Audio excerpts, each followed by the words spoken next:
आज पूरे अफगानिस्तान में तालिबान का झंडा लहरा रहा है।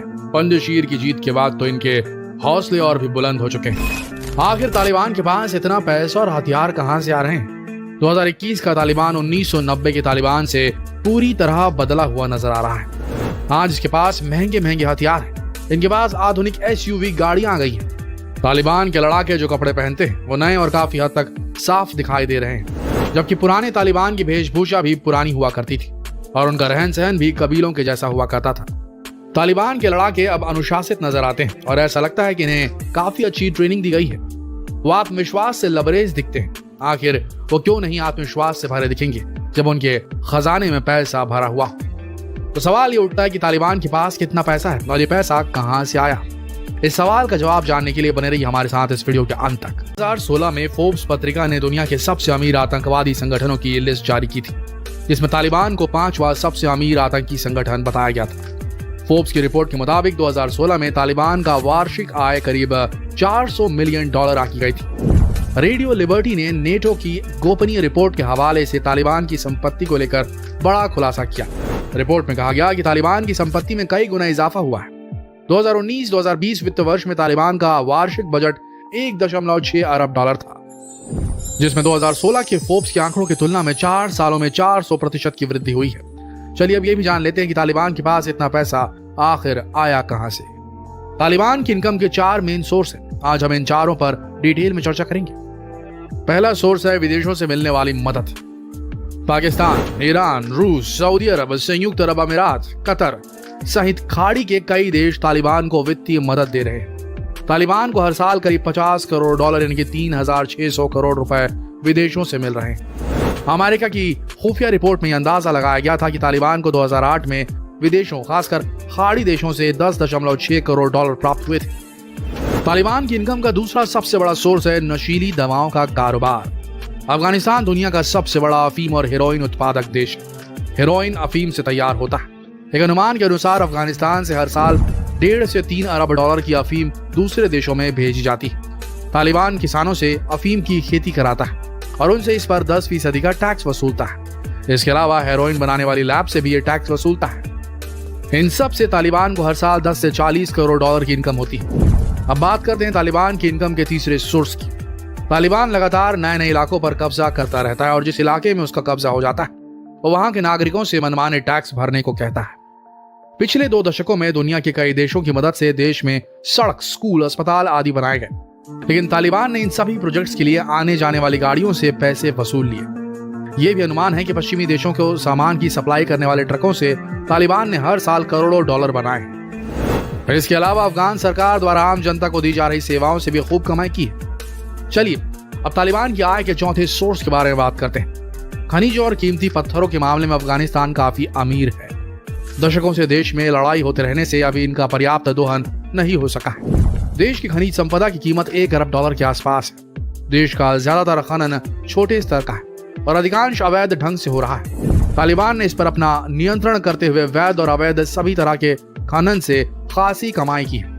2014 में UN की एक रिपोर्ट में बताया गया कि तालिबान ने हेलमंद प्रांत में 25 से 30 अवैध खनन परियोजनाओं से हर साल $1 करोड़ से ज्यादा कमाए थे। इस तरह तालिबान हर कानूनी और गैर कानूनी काम करके लगातार अपने आप को मजबूत करता जा रहा है, जबकि तालिबान की शुरुआत बहुत ही छोटे लेवल से हुई थी। तालिबान का उभार 1990 के दशक की शुरुआत में हुआ था, जब अफगानिस्तान से रूसी सैनिकों की वापसी हो चुकी थी। तालिबान पुश्तो भाषा का एक शब्द है जिसका मतलब होता है छात्र यानी कि स्टूडेंट, यानी पुश्तो भाषा में छात्रों को तालिबान कहते हैं। ऐसा माना जाता है कि ये पहला पश्तो आंदोलन था जो धार्मिक मदरसों में उभरा। धार्मिक संगठनों के तौर पर इसके सामने आने पर शुरुआत में सऊदी अरब ने आर्थिक मदद पहुंचाई। पश्तो आंदोलन में सुन्नी इस्लाम की कट्टर मान्यताओं का प्रचार किया जाता था और पाकिस्तान में इनकी बुनियाद खड़ी की गई थी। कहीं न कहीं अमेरिका भी तालिबान के उदय का जिम्मेदार है, क्योंकि शुरुआत में सोवियत रूस को अफगानिस्तान से खदेड़ने के लिए उसने ही तालिबानी लड़ाकों को हथियार और आर्थिक मदद दी थी। सन 1996 से लेकर 2001 तक अफगानिस्तान में तालिबानी शासन के दौरान मुल्ला उमर इसका सुप्रीम लीडर था। 1980 का दशक खत्म होते होते सोवियत संघ के अफगानिस्तान से जाने के बाद वहां पर कई गुटों में आपसी संघर्ष शुरू हो गए थे। इसके अलावा मुजाहिदीनों से भी लोग परेशान थे। ऐसे में जब तालिबान सामने आया तो अफगानिस्तान के लोगों ने उसका स्वागत किया था।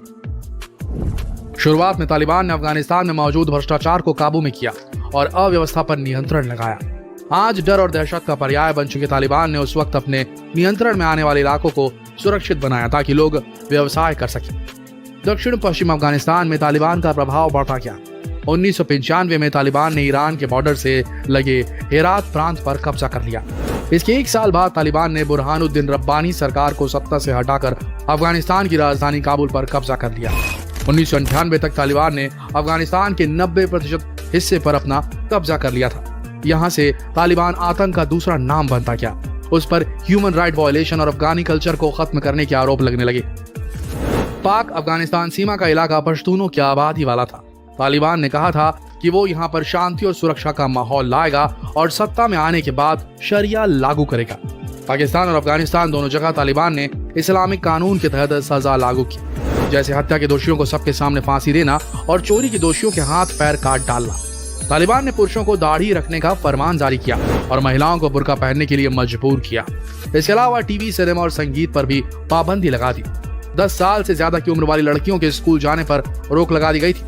जब अमेरिका में साल 2001 में आतंकी हमला हुआ तो तालिबान अचानक दुनिया की नजरों में आ गया। तालिबान को अलकायदा सरगना ओसामा बिन लादेन और आतंकी संगठन को पनाह देने का दोषी ठहराया गया। 7 अक्टूबर 2001 को अमेरिकी सेनाओं ने अफगानिस्तान पर हमला बोल दिया। कुछ समय बाद ही अमेरिका ने तालिबान को सत्ता से बेदखल कर दिया। 20 साल तक लगातार युद्ध जैसे हालात बने रहे, लेकिन अपनी लाख कोशिशों के बाद भी अमेरिका तालिबान को मिटाने में नाकामयाब रहा और आखिरकार पाकिस्तान की मदद से तालिबान एक बार फिर ताकतवर होकर उभरा और इस बार उसने दुनिया की सबसे ताकतवर फौज को पीछे खदेड़ दिया। अमेरिका की फौज के जाने के बाद अमेरिका का छोड़ा गया जखीरा भी अब तालिबान के हाथ लग चुका है। इसके बाद तालिबान की ताकत कई गुना और बढ़ गई है। चीन, पाकिस्तान और रूस का समर्थन मिलने के बाद से तो तालिबान फूला नहीं समा रहा। उसने अपनी सरकार की घोषणा भी कर दी है। अब तालिबान अपनी ताकत और पैसे का उपयोग किस तरह करता है ये तो भविष्य ही बताएगा। तो दोस्तों, ये थी तालिबान और अफगानिस्तान की पूरी कहानी और अभी का कंटेम्पररी जो चल रहा है वहां का करंट सिनारियो। अब आपको क्या लगता है, क्या होगा आगे?